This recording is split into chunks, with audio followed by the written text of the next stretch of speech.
Hello, everybody. Good evening, and welcome to episode 122 of the GVGCast. I'm your host for today, Ash Paulson, and I'm joined, as always, by the one, the only Daniel Alba. How's it going, man? Hello, how's it going? You just me I'm real doing quick. all right. Apparently, I'm a little quiet, according to Alpha Lion. So it's not just me. I tried to Yes. boost you as well. Not sure what happened. I haven't changed nothing on my end. I don't know what's going on. That happens to me a lot, though. But yeah, good evening, everybody. Hope you've had a lovely, lovely week. Um, I am back in the host seat after being absent for last week's show. As Derek and/or Daniel may have mentioned last week, my wife just got knee surgery, so I've been out for the past couple of weeks, more or less out, kind of taking some time just to care for her post surgery. She's doing very well, having a great recovery.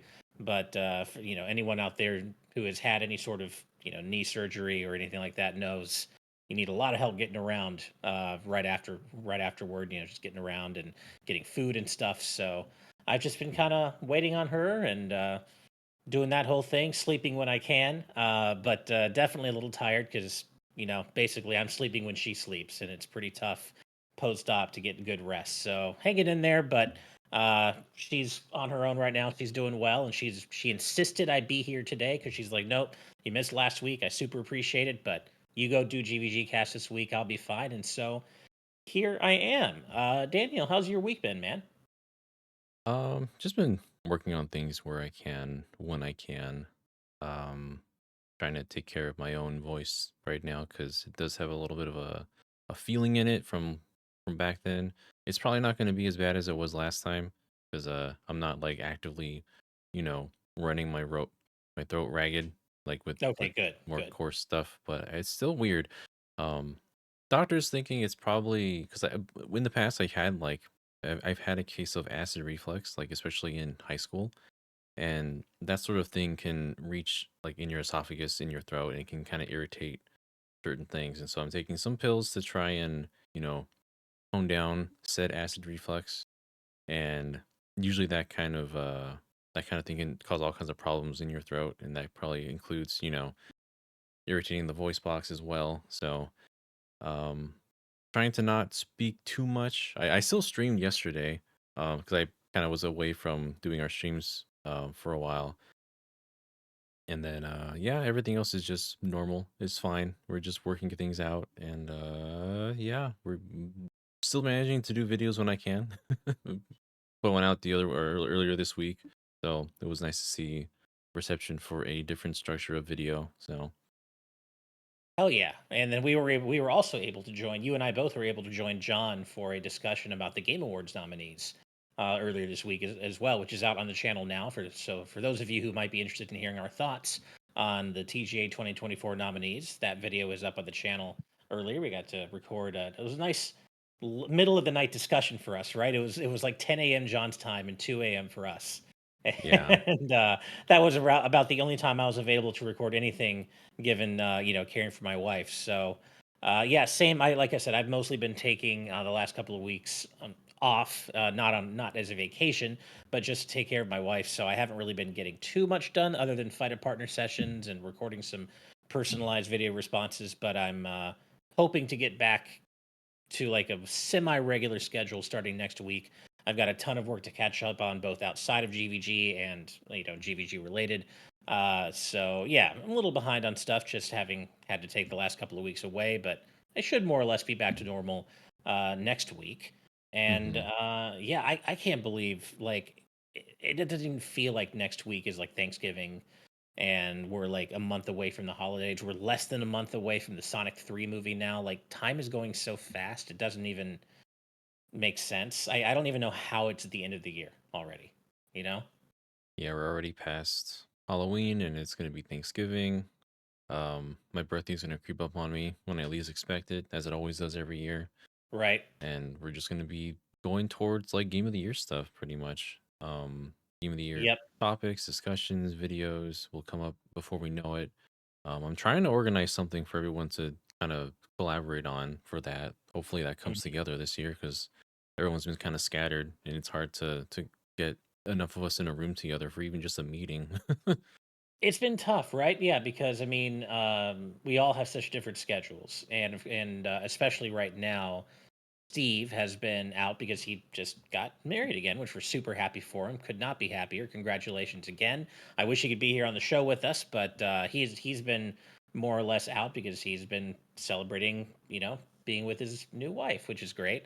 And then, of course, John has a completely different schedule, being in a different time zone. I've been out the past couple of weeks with my wife, so it's just been pretty tough. But we are going to have to start kind of getting things together for Game of the Year stuff soon. For my part, I've been trying to play as much as I can while I've been kind of down taking care of my wife.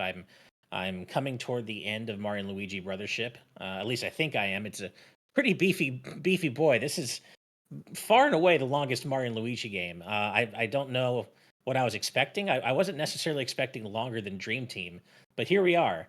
But despite that, I'm still really enjoying it. It's got some problems for sure, especially pacing problems, especially in the early game. But man, once this game finds its legs, it really comes into its own for me, or at least it has for me. And I've really been enjoying it. And I think I'm pretty close to the end. I just finished the fourth C. I can't get into it because I'm pretty late game. Don't want to go into spoilers, but I'm just trying to play that. I want to finish it so I can go right into Dragon Quest 3. I still got to finish Silent Hill 2. There's of course like Fantasian coming out next month. I don't know if I'll even be able to finish that in time for Game of the Year stuff, but I'm just trying to finish as much as I can before all that stuff starts happening. I think doing the video for Mario and Luigi made me realize that this game is more so a JRPG, like a traditional JRPG, than other games, in which the pacing isn't really as fast as other games. Right. And I mean, that's probably to be expected because this is being done by Acquire.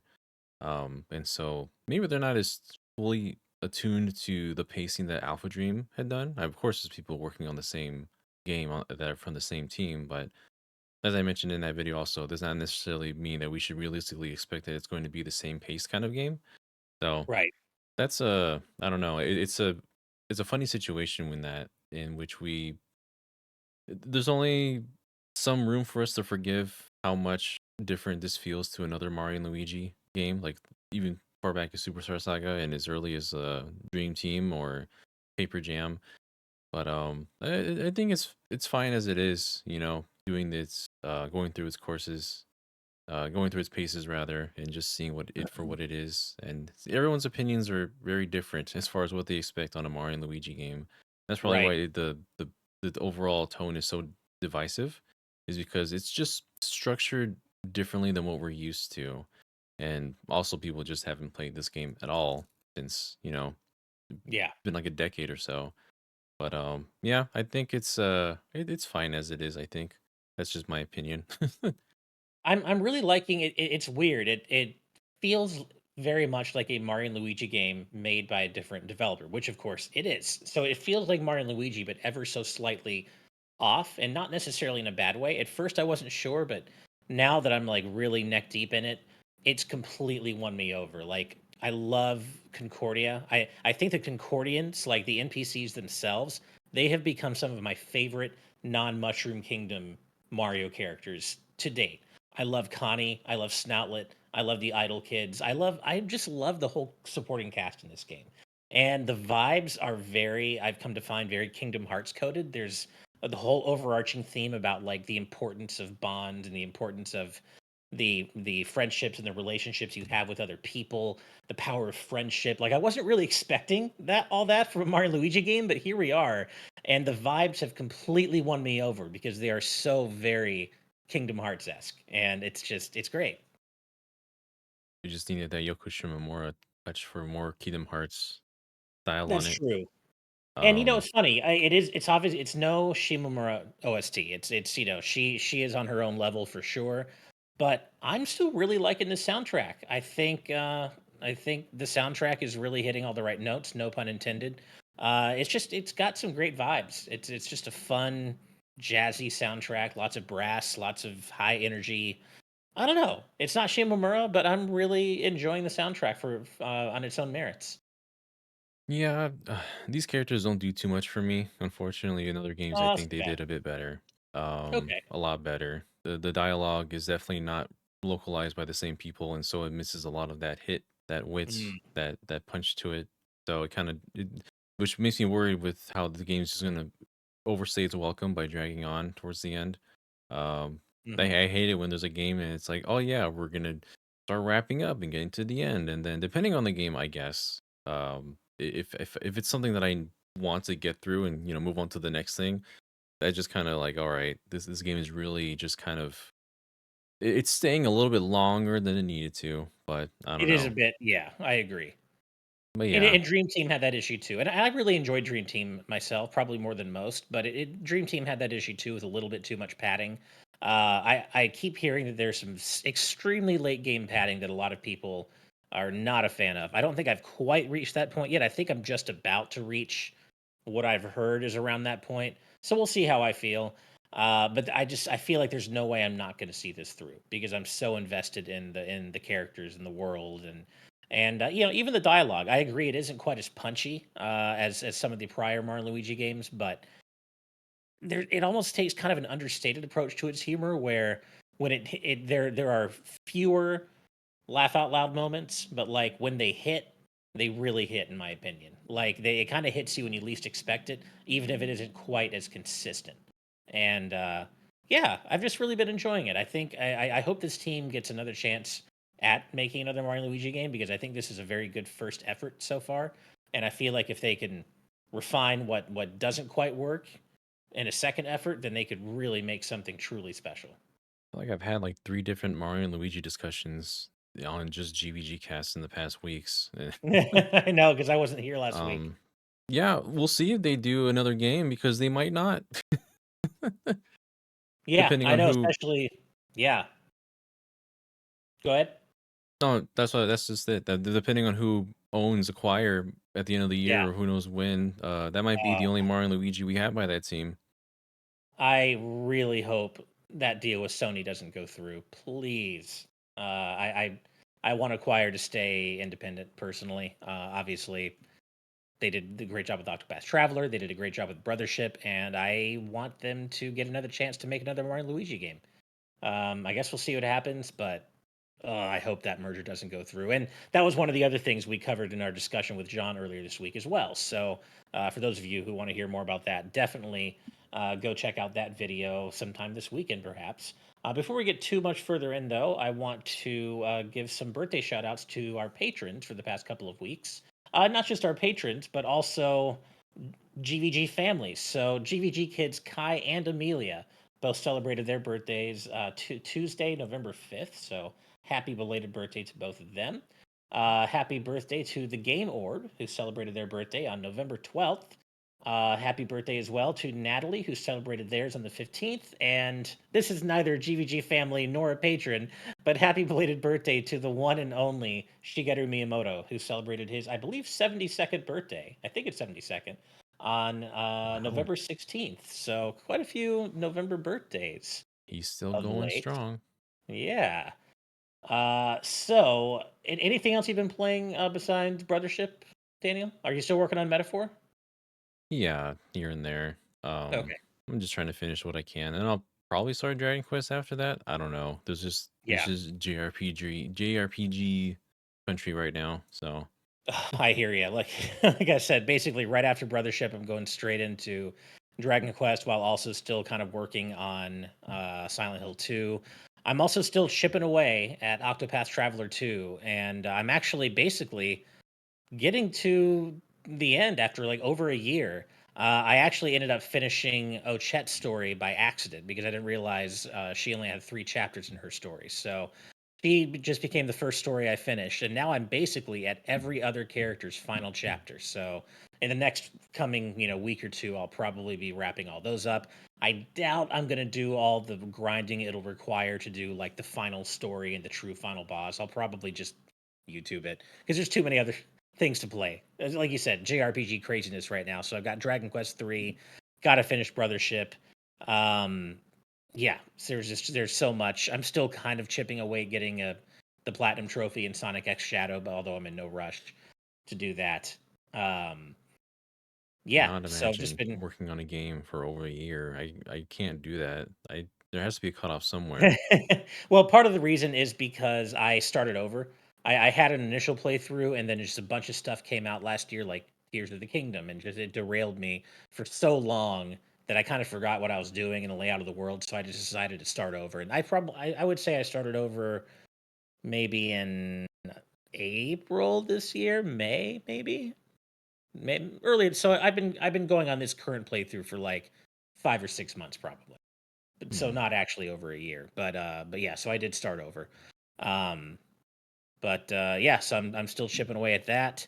Uh, trying to figure out some Black Friday deals. I did snag I snagged the Final Fantasy Pixel Remaster physical copy, like the 1 through 6 on one card, for 55 at Best Buy. So for those of you who haven't gotten it yet, I've never seen it go that low. It's usually like 75 to 80, I think. And when I saw that going for 55 at Best Buy, I'm like, okay, this is the time to finally to pick that up.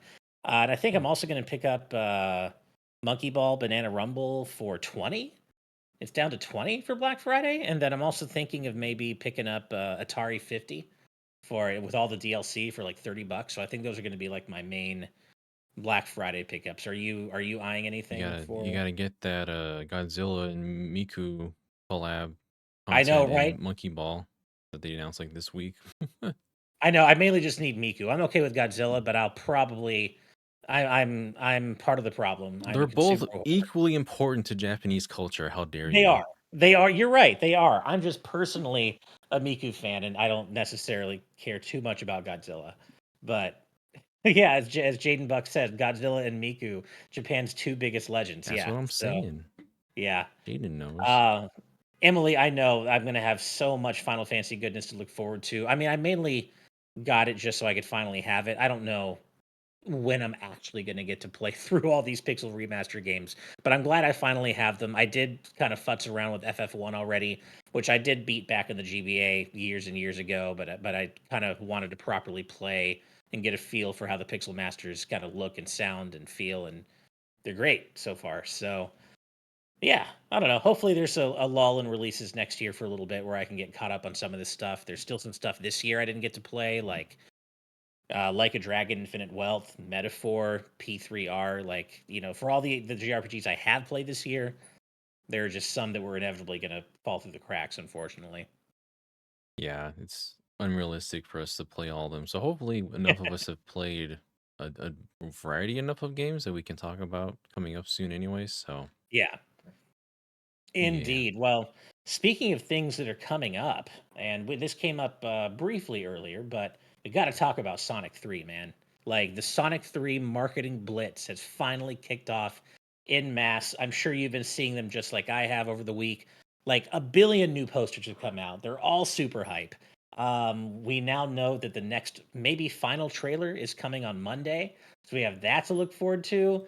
Uh, Amazing press kit was sent out to film influencers and journalists over the past couple of days, and I'm sure you've seen it. It literally has a Genesis cartridge it's a working Genesis cart you can put into a Sega Genesis or Mega Drive, and it's got like character bios on it and a little like mini game that you can play. It's an actually working Genesis cartridge. Have you seen this thing? Yeah, I saw something about I saw like the Genesis box itself and there was talk about it in news, but I haven't actually seen like what's on the cartridge or what's in the cartridge itself. That's Oh, really okay. cool though. It's fun to see any developers or anyone really, not even developers, not even I'm not going to talk about a game, but when people go back and they'll make actual, physical hardware for something that was released years and years ago. Yeah. Well, if you haven't seen it yet, I'm going to go ahead and this is also applies to anyone in live audience. Someone did post a video of the press kit and just went through the entire thing. So I just posted it. It's Brielle Garcia. I just posted it in our live audience chat, but definitely check that out later. They basically just posted the entire press kit, like a playthrough of the whole press kit. So it's really Hmm. cool. It's worth your time. So definitely check that out when you can. There's also going to be somebody has posted pictures of an arcade racing game that's going to be in theaters. Have you seen this thing? No, I have Here, not. I'll post this in live audience as well. But Yeah, somebody posted it's like a DDR style, kind of DDR style arcade racing game where one person plays as Shadow, the other is Sonic, and I don't know if you just run in place really fast on it, but they're going all out with the marketing for this. Yeah, definitely living up to the Year of Shadow because there's a lot more marketing for this movie than the other two, I think, even for the first one. It feels like it. It feels like they've really gone all out for 3 in a way that they still obviously marketed the hell out of the first 2, but this feels like it's on its own level. And, Yeah. yeah, it's what? Today is the 22nd, so dude, we are literally less than a month away from Sonic 3. I can't wait. I wish I could have a big old viewing meetup somewhere um in my area. I mean, we're all gonna see the movie anyways, but I'm gonna try and be there opening night in my big theater in the area. I mean, you might as well post, like, maybe do an announcement in our Discord and maybe post on Twitter and Blue Sky and just say, "Hey, any GVG fans in my area wanna meet up at X theater and go to see Sonic opening night." I mean, Yeah, it worked, right? it worked for the symphony was a different thing because it was just an actual, one gathering place. But yeah, well, we'll see what we can do. Hell, I might do the same thing here in LA. I mean, it kind of is dependent on how my wife is doing at the time, but she's basically like, I want to see it with her because we've seen the others together. But she's basically said, look, if for whatever reason I'm not theater worthy by the 20th or the night of the 19th, I want you to go, even without me, go opening night and be in a theater full of Sonic fans. Like you have to have that experience even if I can't go, which I'm very, very appreciative that she wants me to have that. Regardless, of course, I hope it can be both of us. But she's like, no, you can see with me again, but I demand you go see that with a bunch of Sonic fans, even if I can't go with you. So, yeah, I'm definitely gonna go night one, and I'll probably like say, hey, GVG fans in the LA area, I'm gonna go see it at this theater and this showtime, and if you happen to be going, let's meet up after. Yeah, yeah. There's a couple areas a couple spots in my area. I think we have an IMAX like in my hometown now, so I'll probably go over there. Nice, Probably. nice. We'll see. Yeah, I We'll am see. just so incredibly excited. I I haven't been this excited for a movie in quite a while. So yeah, it's gonna be a really, really good time. Yeah, so that's like the biggest thing. Obviously, that there are the TGA 2024 nominees that happened earlier this week. I don't want to really belabor them too much because again, you can already find our thoughts along with John's in a separate video that went up earlier this week. So no reason to really belabor the point. I do want to get your thoughts though. So NSO releases continue to be completely random, and out of nowhere today, Nintendo's like, "Hey guys, NSO Game Boy update, Donkey Kong Land, go! It's available now." How do you feel about this? Like, it's just okay. DK Land 1. Does this hold any interest for you? Did you play? Have you played this game before? Just the first one. That's it. It's Um, yeah, just the first one. Like, I why just the first? it really accentuates. It really no, it really punctuates how it's random because I was in the middle of streaming and people in chat are like, "Hey, by the way, Donkey Kong Land and only Donkey Kong Land dropped on NSO for Game Boy," and we're just like, "Is this real? Are you Yeah, joshing me right now?" Nope, it really released, and that's definitely Donkey Kong Land. yeah, and it's weird. Like, why not? I guess they're just gonna drip feed all three instead of giving us all three at once. I have no doubt that the other two are on their way at some point. Um, but there's nothing particularly special about Donkey Kong Land other than the fact that it's just a novelty. I guess the novelty of having a very souped down version of Donkey Kong Country on the Game Boy. But it does do kind of its own thing. It's got some of its own unique level designs, and it's not a carbon copy of the SNES game. That's for sure. The people are very confused about the Donkey Kong games on handheld. Donkey Kong Land is like its own game itself because DK Land 2 and 3 are strongly based on Donkey Kong Country 2 and 3, but they have Right. some of their own levels. But there's also Donkey Kong Country on Game Boy Color, and that's a port. And then they also did Donkey Kong Country 1 to 3 on the Game Boy Advance. But DK Right. Land 3 is Japan only. It's also on the Game Boy Color. So there's your rundown. Which is so, and then Donkey Kong Country 3 for GBA specifically is quite different from the SNES game. The soundtrack is actually completely different. And I would argue that some facets of the SNES soundtrack are better, while other facets of the GBA soundtrack are better. But it's very much its own experience, and it kind of I never really considered the GBA versions of DKC coming to NSO, but now that we got Donkey Kong Land 1, I'm kind of hoping we do eventually get at least, if not all of them, at least DKC 3 for GBA. Hmm. Yeah, I mean that's it's funny that it just was released on its own, especially when there's precedence for releasing games as a bundle, like with the Mega Man games that all came out like at once. But At why not once, do yeah, that for Donkey exactly. Kong? I don't know. It's so weird. I'm so glad they didn't make us go through the drip feed for the Mega Man games. That was a really nice surprise.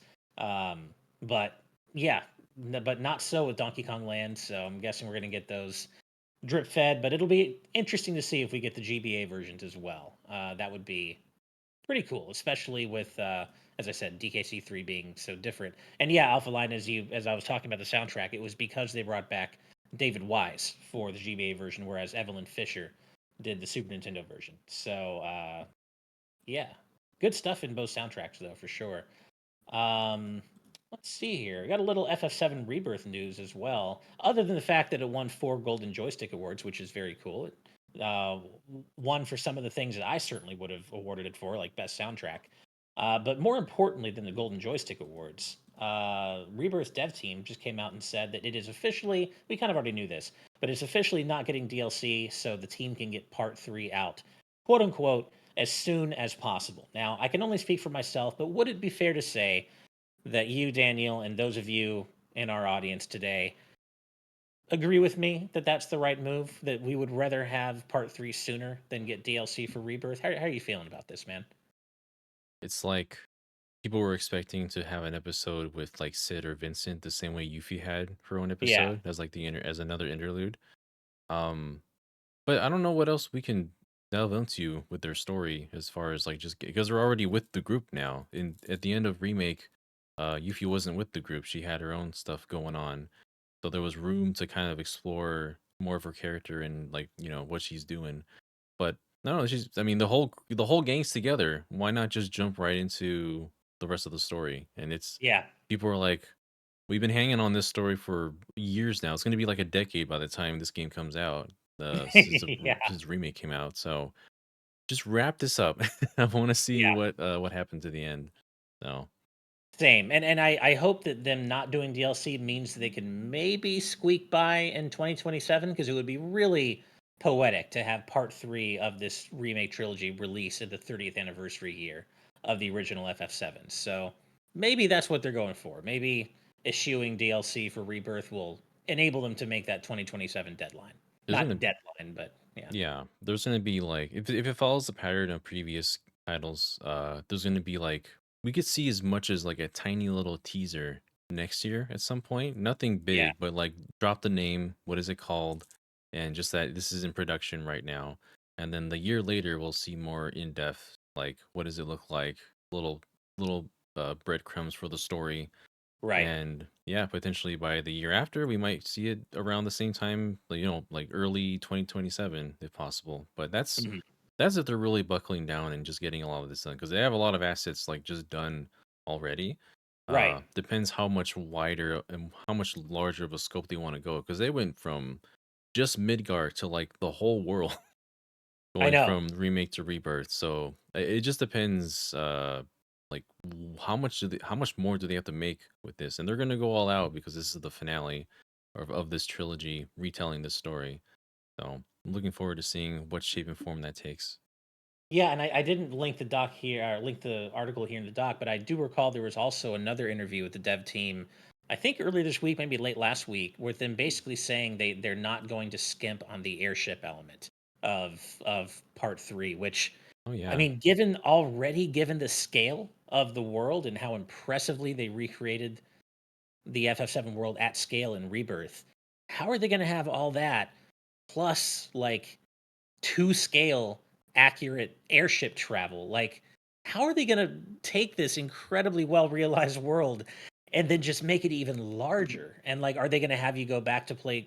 Will you be able to revisit places, take the airship to areas that all the areas you could visit in Rebirth? Like, and then still have access to the whole rest of the world? Like, how the hell are they going to make this happen, right? This is gonna be a 200 gigabyte install on your Yeah, PlayStation by the time this minimum. comes out. Yeah, Yeah, you gotta do the high wind justice in this right. game. So they sound like they're hyping up something big planned for this. Who knows? Like, can you explore the world at will? We'll see. We're gonna be pushing the PS5 to its limit with this game. It sounds like. Seriously.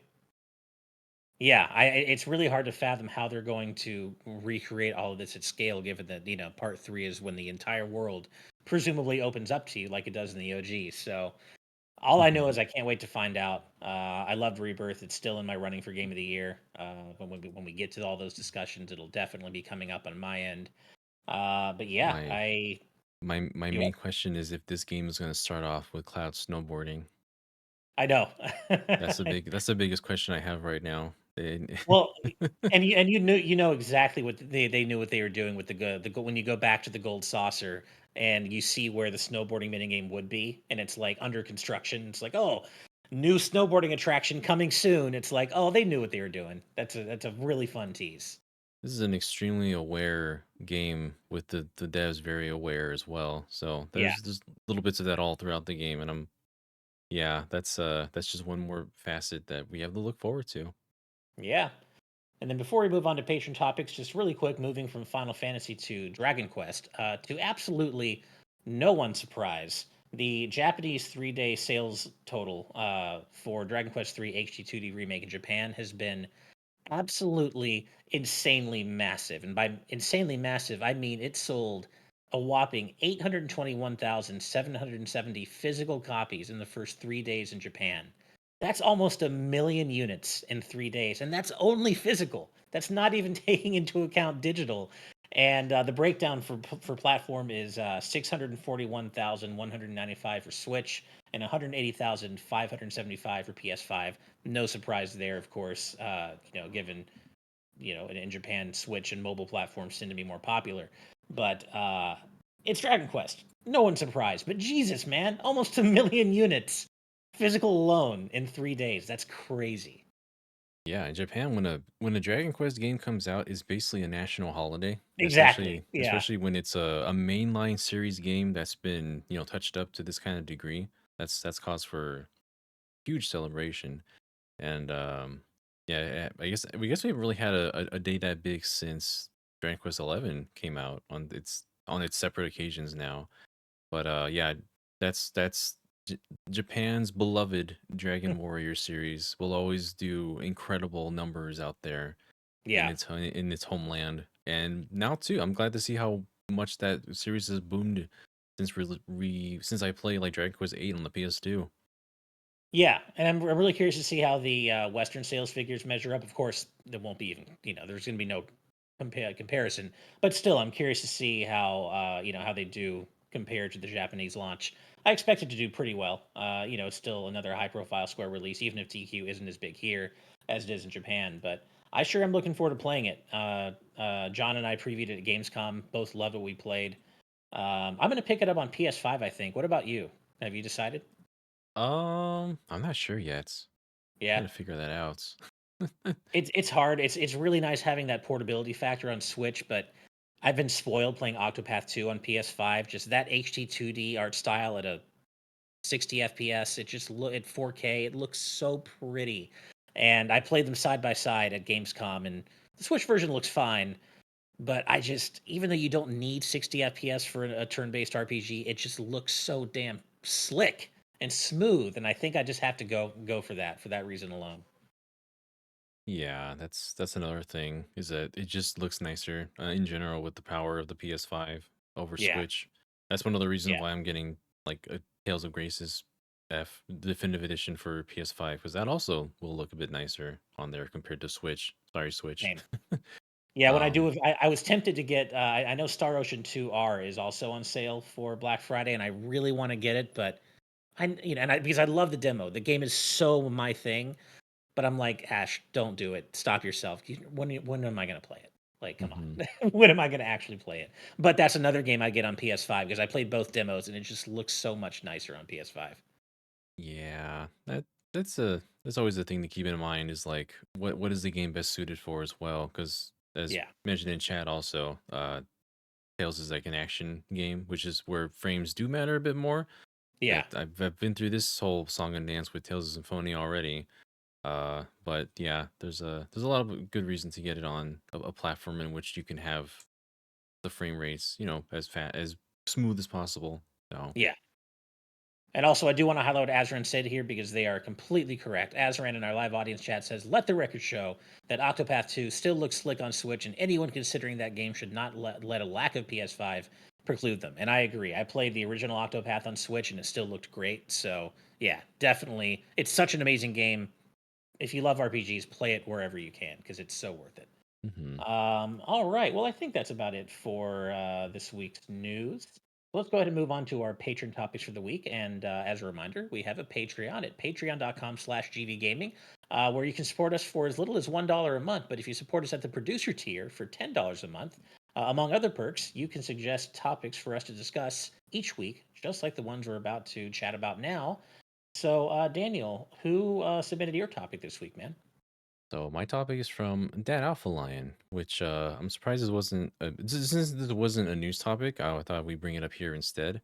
Mhm. The Nintendo DS turned 20 this Crazy. week.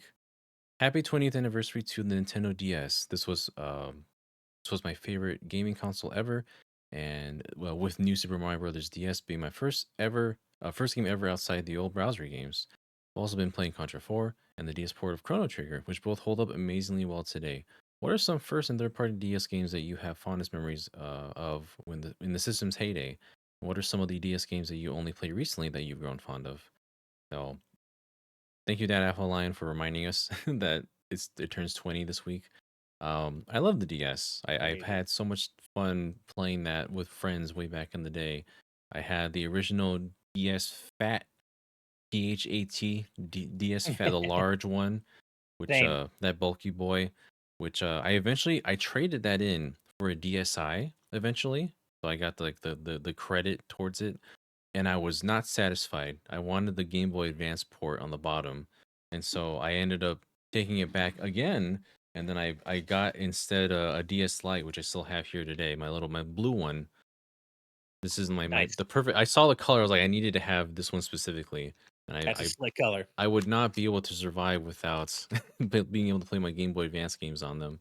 And Yeah. so I still play with this one every now and then, even today.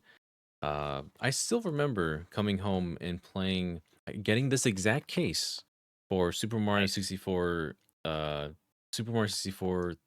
DS, which it it's funny to look at it now because that's like the definitive version of that game, but they don't want to re-release it in any shape or form.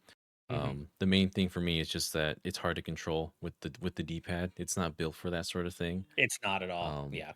but man, it was fun to re-experience that game through different like it's just a remix version with different characters. And the mini games, I spent so much time playing those mini games. Like Yep. those still hold up so well today.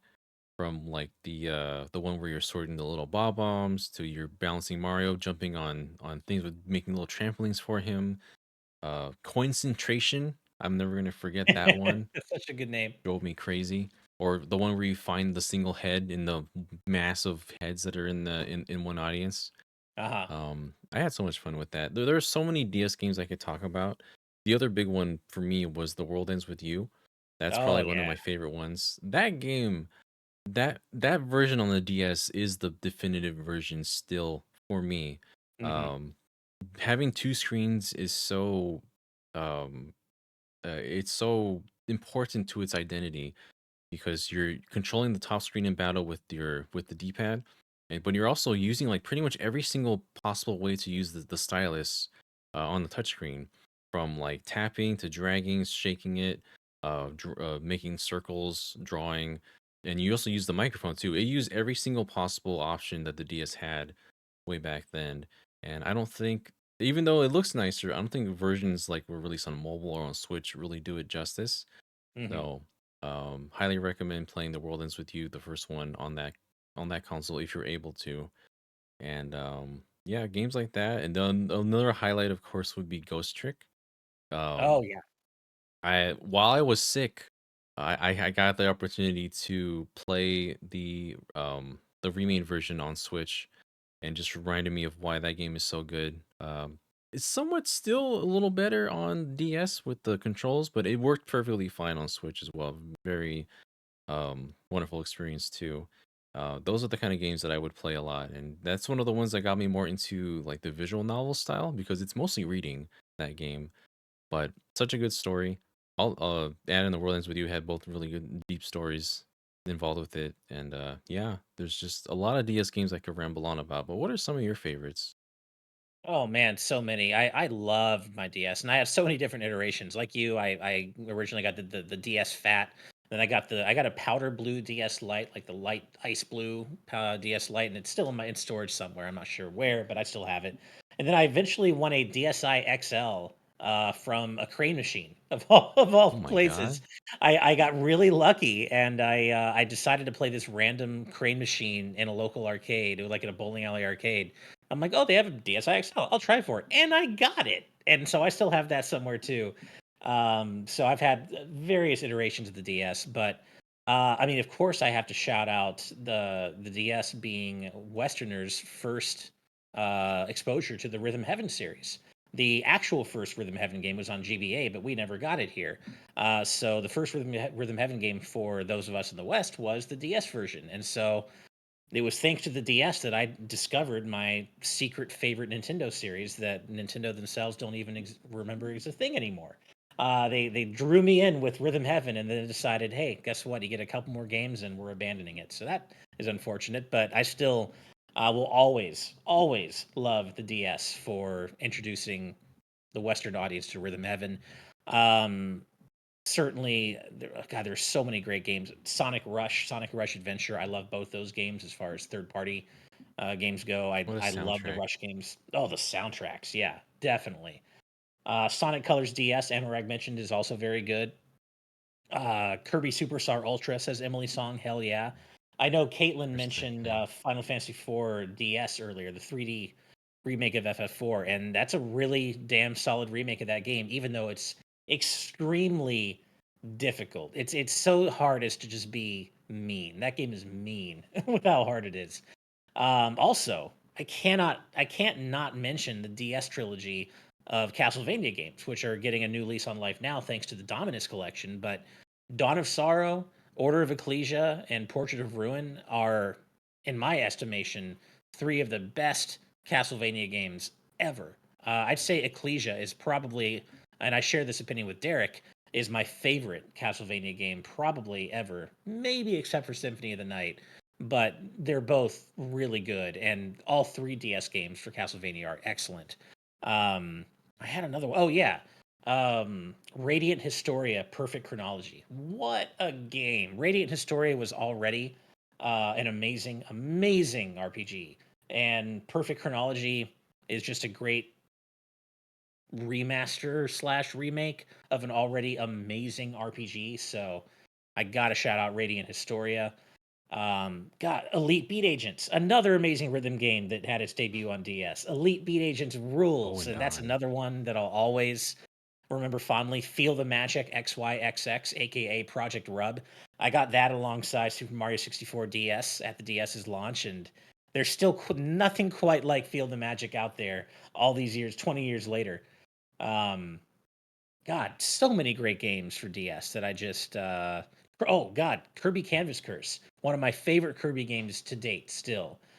Rainbow Curse didn't quite scratch that same itch, still liked it, but Canvas Curse was one of those games I could not put down until I 100%ed it. I just there's something magical feeling about being able to draw platforms for Kirby in real time. It felt like something truly new and next level and something that could only be done on the DS.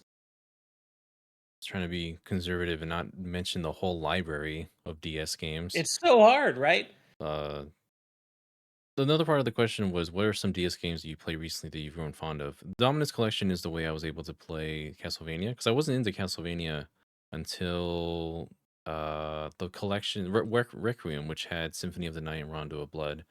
That's when Right. I got into the Castlevania series. So now I can go back and play other ones like the Dominus Collection. Um, Pokemon second generation is my favorite. Gold and Silver, and Heart Gold and Soul Silver are probably the best Pokemon games still out there. For me Mhm. personally, I'm a little biased, but the DS games has some of the best Pokemon games out there. Gen 5 and Gen 2 are the best ones for me, partially because of how they just happen to be on the DS. So, yeah, I played Heart Gold, Soul Silver on stream earlier this year. That was the first game I played this year on stream. That was a lot of fun to play with everybody there and see me suffer. I still need to beat Red. It was so climactic. Yeah. Um, yeah, that's this is so many games that you can just go on about with this console. It was the first time I played games like Kirby Superstar and Chrono Trigger. Those are Hell yeah. the ways that I actually got into playing those ones. There's a lot of games I got into because they were remade for handhelds like Game Boy Advance and the DS. So there's a lot of great titles that you just too many to name. The last game that I played on the DS was Metroid Prime Pinball, which is a fun pinball game Nice. to play on the DS. I have the Rumble Pack right here. I have the Rumble Pack that goes onto the attachment for the Game Boy Advance. It's a tiny little. It just buzzes. It doesn't really rumble. It just makes noise and shakes like a tiny Uh-huh. bit. Still a lot of fun. One of the reasons why I got the DS Lite because you can't do that with the DSi or the DSi XL. However many versions of that there were. But yeah, a lot of fun games on there, and I'm glad that I was able to share this with some people too. I remember waiting for the Wii to come out, just sitting outside on Target. It was cold in the winter time for at least for us here in California. Yeah. Kind of rainy, but I had some people around with us, and we had huddled around to play Mario Kart DS and that one Tetris game as well. I think it's the one with the Nintendo characters. I forgot what it was called specifically. Oh, I know which one you're talking about, but I can't remember the name of it at the moment. We were playing that with friends, well, I guess new friends, because we were all out there together. There's just a lot of fun memories with the DS in general. I remember my first introduction to online playing was also with that game. There was a specific area outside of my house where I could sit on the pathway and I could get the internet from a neighbor and play just a little bit online. Nice. Think we've all done a little bit something like that before, but yeah. I Oh man. played Yeah. so much Mario Kart DS online, like the Nintendo. What was it called? Nintendo Network Play. I can't remember what it's called. Something like that. Something like that. But man, I was an absolute, and I've mentioned this before, but I was an absolute beast in Mario Kart DS online because I was really good at snaking. I was one of those people. And I sunk hundreds of hours into Mario Kart DS online just because I was so dominant in it. I would just absolutely crush it. And it would eventually I would just get to play against people like other top level players and all of us were just snaking like crazy and they were some like white knuckle crazy breakneck races. Like when you played that game at a top level, as I'm sure you did as well, Daniel, because you're also very good at Mario Kart. That game was so. I get why they took out snaking, but God, when you were so good at it, it was so fun. Oh my gosh. I spent so much time with Mario Kart and surprisingly Mario Hoops 3 on 3 was another game I Oh spent a yeah, lot of time with. That's one of my favorite sports games honestly. And it was so cool because of Square Enix was involved with this one. And so not only was the arts also designed from the same person who did the art for The World Ends With You, same artist drew the characters within that game. You right. also got a lot of cameos like with Ninja, Moogle, Cactuar, the So White random. Mage. The White Mage design is still iconic. It's like if Final Fantasy had a Nintendo princess, that design would fit right in You're with the so rest right. of them. And I wish they would use that more often.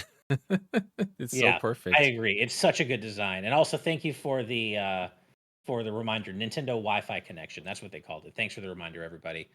I saw that Bolt Mouse mentioned earlier in our Twitch chat. Remember PictoChat? Of course, I remember PictoChat. One of my favorite memories of the DS is bringing my DS to anime conventions like Anime Expo or Otakon, and like going to the big like theater presentations for whatever. And everybody would have their DSs, and it would be in PictoChat. And there was something so unique at the time because there was at the time there had never really been anything like it, like near field chat, and just sitting in a big audience of nerds and like joining random picto chat rooms, not really knowing who you were talking to, but knowing they were in the same room as you was just really cool. And it was, of course, it was degenerate. But it was mainly just people drawing penises. But like, still, there was something so cool and unique about being able to chat wirelessly through your DS with strangers in the same room. It was a really unique vibe. I really hope that we see some kind of social aspect with the Switch too, because we've always had that for a long time. We've had the Nintendo Yeah. DS tried it with PictoChat. We have like Swap Note on the 3DS as well. Miiverse became a thing really with the Wii U, but we didn't have anything that was particularly like a social aspect for the Switch. So I hope some form of that returns with the Switch too, because I think we're really missing out on little memories like that. Street Pass So obviously was agree. the other one for 3DS. I don't know why I didn't mention Street Pass. That's the big one. Just bring back Street Pass. That's all we need. Oh God, I want Street Pass to come back so badly. Also, thank you, Edward Bova, for the tier 1 sub and the reminder about Pokemon Conquest. Yeah, that's another big one. Also, I would be remiss as the GVG Crew's resident Mega Man mega fan if I didn't mention that Mega Man had a great run on DS. Mega Man ZX, ZX Advent, and then the Star Force series, which the first two games were okay, okay to good, but Star Force 3 is an excellent game, one of the best Mega Man RPGs ever, frankly. And ZX and ZX Advent were both great, and I had a great time with Mega Man on the DS. So, just so many bangers on the DS from really all the major third-party publishers, as well as, of course, Nintendo themselves. And to this day, Mario Kart DS remains my favorite Mario Kart. So, Conversely, Alpha Lion, you thought you had me, but nope. I was already planning on mentioning Mega Man. conversely, no one would hate me for forgetting to mention Fire Emblem on DS because it didn't have as good of a run. Uh, the remake of the first game, Shadow Dragon, came out. It was okay.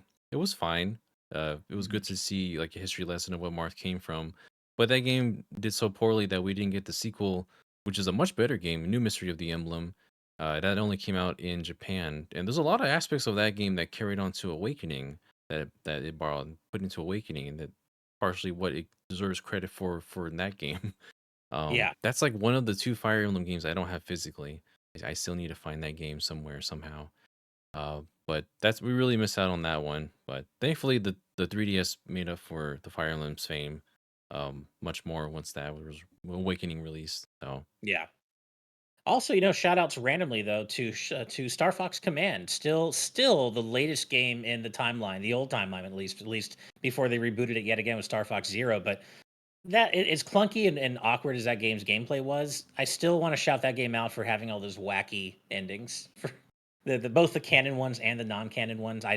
Star Fox Command is still the last game to do anything really fun and wacky and forward thinking with the Star Fox universe, and I really still appreciate it for that. And I really wish Nintendo would just go back and make a new Star Fox game that takes place after Command and just really keeps embracing the whole weird furry space opera vibe of that series. Like, don't make it go back. Don't go back to basics. Try to make it make sense. No, just keep bleeding in and all the weird love triangles and nonsense that Star Fox Command really indulged in. I love when Star Fox gets weird, and Command was like the epitome of that.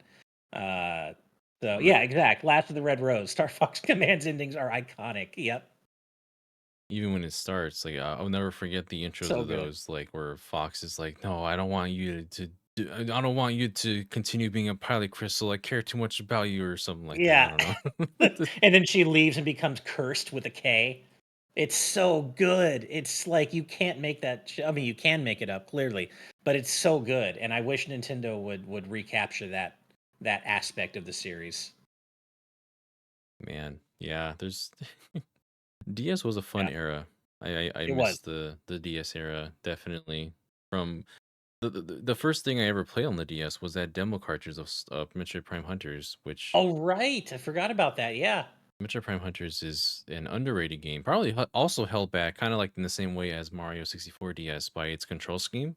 Um, I know John has done videos in the past where if you can bedangle your consoles to make a more smoother experience, but that's Yeah. not a thing that we discuss as much anymore on the channel, unfortunately. Sorry, everyone.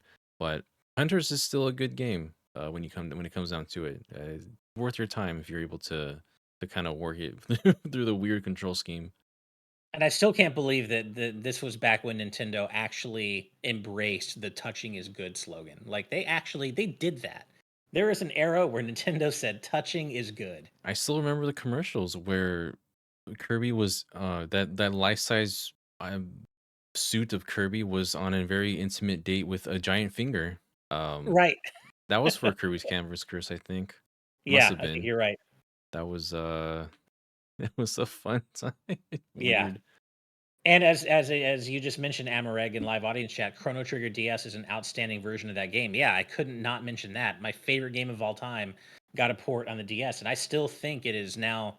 Well, I used to think it was the best version of the game. Now it's, I'd say, tied for the best version along with the Steam version, but only after the Steam version got patched like 9 times. So finally, after all those patches, the Steam version is on par with the DS version as the best version of my favorite game of all time. So yeah, the DS rules. Great era of Nintendo. Great era. I miss it. The 3DS also ruled in its own way. But yeah, it was a Yeah. wonderful era of Nintendo. And anything else you want to mention about it, Daniel? No, that's pretty much all of it. Thank you, that Alpha Lion, for the question. Yeah, thank you for that.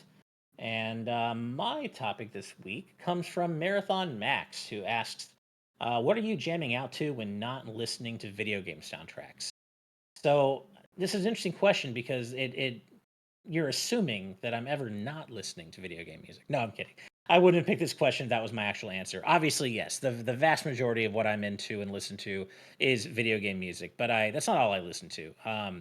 I listen to a lot of electronic music. I've mentioned this before, but my wife is super into the trance scene, so she's turned me on to a lot of different trance artists over the years. And then, of course, but even before I met her, I played a lot of DDR and got into the all the DDR soundtracks. So I've been into electronic music for a long time, and I would say more recently, my favorite subgenre of electronic music has become feature based. So I listen to a lot of feature bass for sure. But I listen to pretty much everything, to be honest. I'm kind of like, my only red lines really are like country and like modern rap. Like I like a lot of old school rap and hip hop. A lot of the newer stuff I'm not into, but those are really my only red lines. I listen to everything else. I listen to a lot of jazz. I listen to a lot of 90s house and dance music. I love 90s dance music and especially house. I listen to a lot of that. Um I'm not really so much into like classic rock as much. I won't avoid it, but I'm not really as into it. But yeah, I listen to a lot of jazz, classical, pop. I mean, I love me some good pop. Um, Certainly J-pop, Europop, K-pop. I listen to a lot of all three of those. Um, yeah, that's basically the long and short of it. I would say electronic music, especially feature bass, is like mostly what I listen to when I'm not listening to video game music. But generally, I listen to everything, again, except for, like, country and, like, modern rap. But, uh but yeah, video game music, of course, is still my main thing, but, yeah, I listen to a lot of everything, but 90s house and 90s pop, or no, sorry, 90s house and 90s dance music gets me going in a way that most other music does not. I have a particular love for that, but, yeah, what about you, Daniel? This is that question I'll never approach because there's not really much that I listen to outside of the stuff that just I don't really listen to a lot of music, honestly. As far as like anything that's outside of what I would listen to in my video games. This Yeah. is that question that I try to avoid when I'm at a party when people start to get to that point of, so what kind of music do you listen to? And I don't really have an answer. And so I kind of sit there and listen to everyone else's answers. I'm just like, oh yeah, that sounds cool. I don't listen to that, but I guess that would be something that I would try to listen to. I don't really have an answer then. I don't really have a solid answer to what kind of music I listen to. There's stuff here and there, I guess, but that's not really anything I can approach with any definitive authority, honestly. Fair enough. I mean, that's fair. I mean, yeah, I 90% of what I listen to is video game music, to be fair, but I just figured I don't really talk much about what I listen to outside of it. And yeah, so I mean, I don't need to belabor my answer, but it doesn't sound as though you have, you know, too much to say on this topic. No, there's not much I can really contribute to this one. Fair enough. I would be curious to hear what the other crew, what our other crew members would have to say if they could be here. I'd be curious about, because I know we don't all exclusively listen to video game music, of course. So I'd be curious to hear what everyone else thinks. Honestly, I don't really think I know very much about the rest of the crew's musical tastes. I don't really know what John listens to. I don't really know what Derek and Steve. I don't really know what any of the crew listens to be honest. Other than I know we all are into video game music to different degrees, but yeah, I don't know what the rest of the crew listens to. I'm so curious, actually. Hmm. Well, not a question I can answer here. I think that's going to be a question that goes unanswered for quite a while at least. But yeah, thank you for giving me a chance to wax poetic a little bit, Marathon Max, about my non-video game music proclivities. But that'll do it for us this week on Patreon Topics. Once again, as a reminder, we do have a Patreon at patreon.com/GVGaming. And if you have a burning question that you would like to ask us for a future GVG cast, go ahead and sign up at the producer tier and you can get right on that. But I think that just about brings us to the end of episode 122 of the GVG cast. So, as always, thank you so much for spending part of your evening with us. We really appreciate you, and we love doing this almost every week with you. As for next week, I don't know what's going on. I know saw someone mention that next week is indeed Thanksgiving and Native American Heritage Day here in the U.S. So I don't know if we're doing one next week. Daniel, do you have any Thanksgiving weekend plans? Nothing that I can really specifically point out. I don't really have anything going on.